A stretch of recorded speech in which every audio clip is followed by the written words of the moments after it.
रामायण। मैं काल हूं। इस तरह महर्षि विश्वामित्र ने श्री राम और लक्ष्मण को वो सारे दिव्य शस्त्र दिए जिनकी आवश्यकता उन्हें भविष्य में पड़ने वाली थी। इन दिव्य शस्त्रों के ग्रहण करने पर देवताओं ने फूलों की वर्षा करके दशरथ नंदन का अभिनंदन किया। सिद्धाश्रम में रहते हुए राम लक्ष्मण ने सभी तपस्वियों, ऋषि मुनियों और ब्राह्मणों को निर्भय कर दिया। और अब एक महान घटना श्री राम की प्रतीक्षा कर रही थी।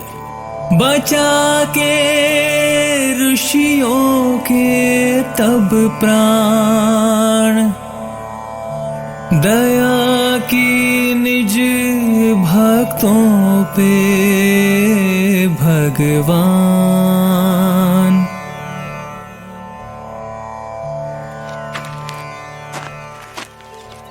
गुरुदेव, मिथिला से अनुचार कोई संदेश ले आए हैं।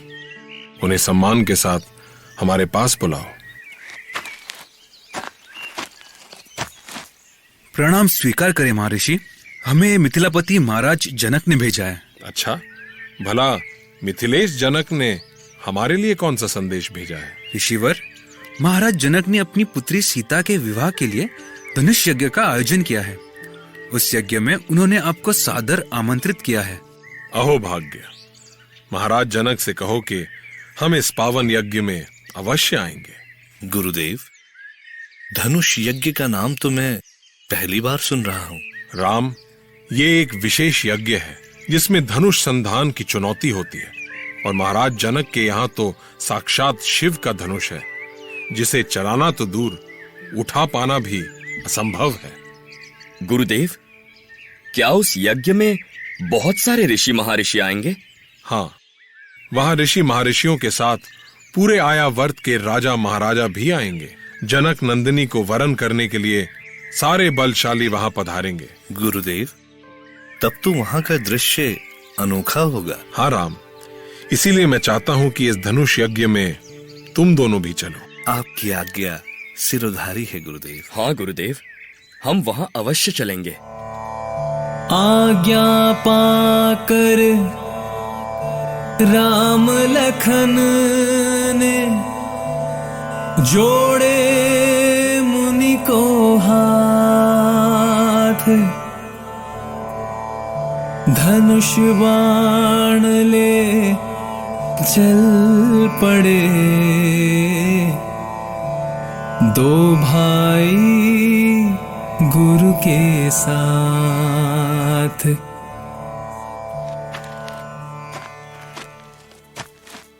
गुरुदेव, इस मार्ग में तो कोई भी प्राणी दिखाई नहीं दे रहा। क्या इस क्षेत्र में कोई नहीं रहता? इस क्षेत्र की एक कथा है राम। तो सुनाइए ना गुरुदेव, बातें करते करते रास्ता भी कट जाएगा। ये एक महान ऋषि का क्षेत्र है, जिनके आश्रम में सैकड़ों शिष्य पढ़ा करते थे। दिन रात यहाँ वेद मंत्र गूंजा करते थे। वो आश्रम मिथिला का ज्ञान केंद्र कहा जाता था। उन ऋषि का नाम क्या था गुरुदेव? उनका नाम था महर्षि गौतम। क्या अब वो नहीं रहे गुरुदेव? पहले पूरी कथा तो सुन लो लक्ष्मण, फिर सब कुछ समझ जाओगे। एक दिन महर्षि गौतम ने विद्वानों की सभा बुलाई। पूरे आश्रम को फूल पत्तियों से सजाया गया। दूर दूर के ऋषि, महर्षि और साधु संत उस सभा में पधारे। स्वागत का काम स्वयं महर्षि गौतम की पत्नी अहिल्या ने संभाला। पर सभा में आए देवराज इंद्र की दृष्टि देवी अहिल्या पर पड़ी और उनके मन में उन्हें पाने की कामना जाग गई। और अहिल्या पर पड़ी इंद्र की दृष्टि ने वो कर दिया जो नहीं होना चाहिए था। एक ऐसा पाप जिसकी कल्पना से ही मन दुखी हो जाता है। फिर क्या हुआ गुरुदेव? आगे चलो। अब आगे की कथा हम वहीं सुनाएंगे जहां ये सभा आयोजित की गई थी। सुना बिखरा आश्रम, न पंछी न जीवना, देखी शिलाराम तब पूछे और ऋषि आगे की कथा कहे। जब गुरु विश्वामित्र के साथ दशरथ कुमार राम और लक्ष्मण महर्षि गौतम के वीरान पड़े आश्रम में पहुंचे, तब तक अंधेरा घिर चुका था। महर्षि विश्वामित्र के साथ कुमारों ने यहीं रात्रि विश्राम की तैयारी की। राम और लक्ष्मण देर तक आश्रम के उस समय के वातावरण की कल्पना करते रहे। वो समझ नहीं पा रहे थे कि आखिर ऐसा क्या हुआ होगा कि प्रकृति की गोद में बसा ये सुंदर आश्रम ऐसे वीरान हो गया।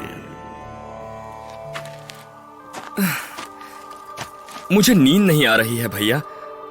पूरी कथा सुने बिना मुझे चैन नहीं आएगा। मेरी भी स्थिति यही है लक्ष्मण। लगता है आश्रम की ये शांति मुझसे पूछ रही है कि इस आश्रम की ये दशा कैसे हुई। इसका कारण मैं बताता हूं। गुरुदेव, आप अभी तक जग रहे हैं? मैं तुम दोनों की बातें सुन रहा था। मुझे पता था कि पूरी कथा सुने बिना तुम्हें शांति नहीं मिलेगी।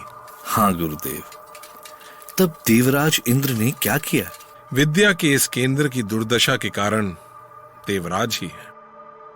जिस समय विद्वानों की सभा चल रही थी, देवराज का ध्यान वेदों की बातों में नहीं, महर्षि गौतम की पत्नी अहिल्या पर था। पर उन्होंने ऐसा क्या किया कि वो अपनी कामना को रोक न सके। सभा समाप्त होने के बाद आश्रम से विदा लेते समय उन्होंने गौतम की पत्नी अहिल्या से कहा, देवी अहिल्या, आप जैसी सुंदरी तीनों लोकों में नहीं है। आश्रम का कष्टों से भरा जीवन आपके लिए नहीं है। मैं आपको इस कष्टों से निकालना चाहता हूँ। देवराज इंद्र, आप ये क्या कह रहे हैं? मैं जानता हूँ आप सत्य को छुपाना चाहती हैं देवी। देवराज, आश्रम में रहने वाले अपने धर्म को अच्छी तरह समझते हैं। और क्या ये कम है कि गुरु माता अहिल्या गुरुदेव की पत्नी है? तुम्हें बीच में बोलने का कोई अधिकार नहीं है। तुम शिष्य हो तो शिष्य जैसे ही रहो। देवेंद्र, वो महर्षि की शिष्या है और उसे अपने गुरु माता के सम्मान की रक्षा का पूरा अधिकार है। अच्छा हुआ कि अभी तक इसकी सूचना महर्षि को नहीं मिली। उन्हें सूचना मिल भी जाए तो भी वो कुछ नहीं कर सकते। इंद्र के चरित्र को कौन नहीं जानता। मैंने उन्हें अपना संयम खोते बार बार देखा है, पर गुरु पत्नी अहिल्या के सामने उनका ये दुस्साहस ऐसा पाप था जिसका जो भी दंड मिले कम है। रामायण